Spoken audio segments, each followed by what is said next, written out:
This is Love Always, and this is my full length video about the PTSD world.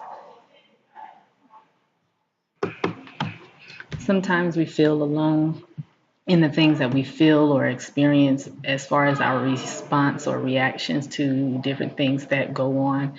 Someone come and jump in your face, whatever it may be. For me, I get tired of people's silence, people sitting back and watching someone do something wrong or say or behave wrong.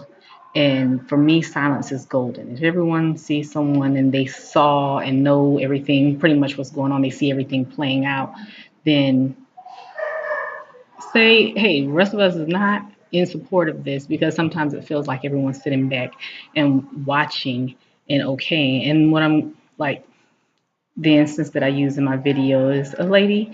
She came into the restaurant and she was like, whose car is outside with a dog in it? And I said, me. So rather than coming over to me and talking to me and expressing her concerns, she decides to yell a threat across the restaurant. You better go get your dog out the car or else I'm calling the police. And I was like, okay, what's the problem? My dad was sitting there. She's like, all the windows are down and we have bowls of water in there and we parked in the shade. The thing about it was, and she's like, well, Washington law is you can't have a dog in the car at all, which is a lie, but I didn't know that at the time. Didn't matter to me. It was just the way that she approached me, period. She didn't come and say, hey, ma'am, this, you might want to get your dog out the car, or anything. She just started yelling threats at me, which normally would have got you slapped in your face, which I pretty much told her that. But I go out to the car. The dog is fine. Like they weren't cracked windows. The windows were open, and I had the rate because I even requested the rate just sit us beside the window where I could see my car because I told her my windows were open with the dog in it. So it's not like I was some owner that I had my dog in a hot car. It was 68 degrees outside, and he was in the shade. So that was like to me, she just made a big issue, and that really pissed me off. And I even walked up to her and I told her that. I said, like, you don't go up to people and address them like that. And she was like, I was concerned. No, you was not concerned. Had you been concerned, you would have came and talked to me respectfully and like a dignified person because you didn't see my dog in the car with windows closed or barely cracked and with no ability for nobody to help him if he was in trouble or in need. And I was sitting right in the window where I can watch him. So don't even try me like that. You lucky that you didn't catch me on my wrong day.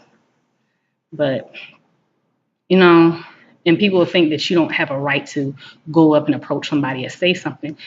It was not right for her to do that. I know a lot of people like to say it's not about what they did, it's about the reaction. Bump the reaction because we wouldn't be causing these ripple effects of this bad world if because of the person who started the reaction. Address and make the people accountable that have the actions or the bad actions rather than the people who are reacting. Because all I'm doing is taking up for myself, setting my boundaries, setting my standards, and not allowing other people to walk over it. So how dare anybody look at me any other type of way?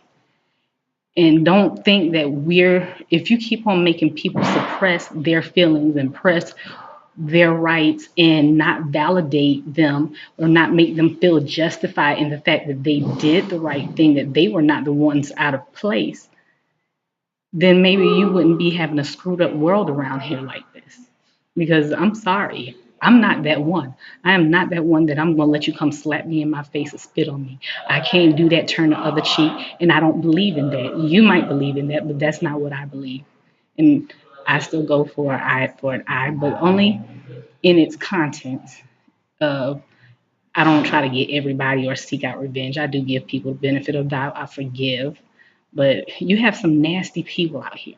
And the only way they learn is if you speak to them a certain type of way, they don't want that respect and they don't deserve that respect and they won't get it from me. But for me, it took a couple of days to get over that. Normally it would take me weeks, but it took me a couple of days to get over that. And I still feel kind of hurt about it because how dare somebody feel like they have the right to shame me or humiliate me or condemn me without even knowing me or even having the whole scope of the story of what is going on. We have to stop doing that. Everything's not one size fit all. Rules aren't one size fit all. When you get in front of a judge, it's according to that judge. They make the decision, and they're not always going tooth to tooth for the law. They have leeway to have mercy or to have an understanding about things. But we try to judge people with a fine tooth comb, and we don't have that right. We wouldn't want other people doing it to us, but yet we do it to other people as if we are God to do that. But I was trying to think of like, why? Why am I having this hard time shaking this feeling? Why can't I get over this? Nothing that I learned in controlled behavior therapy helps me to breathe through it, count to 10, meditate. Nothing. As much as I meditate every single day, nothing was helping me to get past this. Then I remember, or memory started coming back of when you're a child,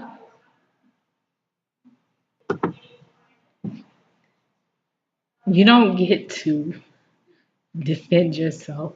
Maybe in some families, but families where I come from, you don't get to say that it's not okay to call me stupid and it's not okay to demean me in front of people. And people stand around and they let you do it to you because that's their friend. They don't want to say anything to upset that person because they know that person rather than what's in the best interest of the child. And as an adult, it just made me like a pit bull, the fight or flight syndrome. Excuse me.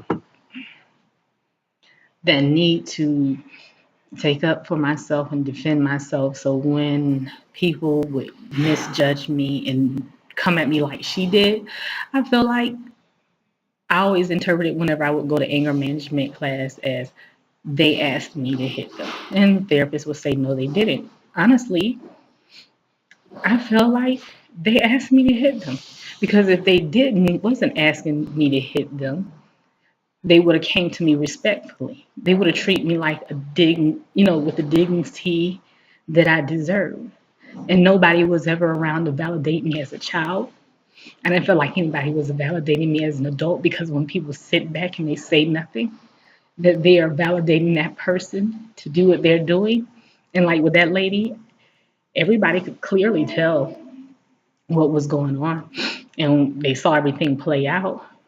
So it's not like they weren't getting involved in a situation that might have been a family situation that they don't know what's going on behind the scene. This was a total stranger to me, just like it was to them.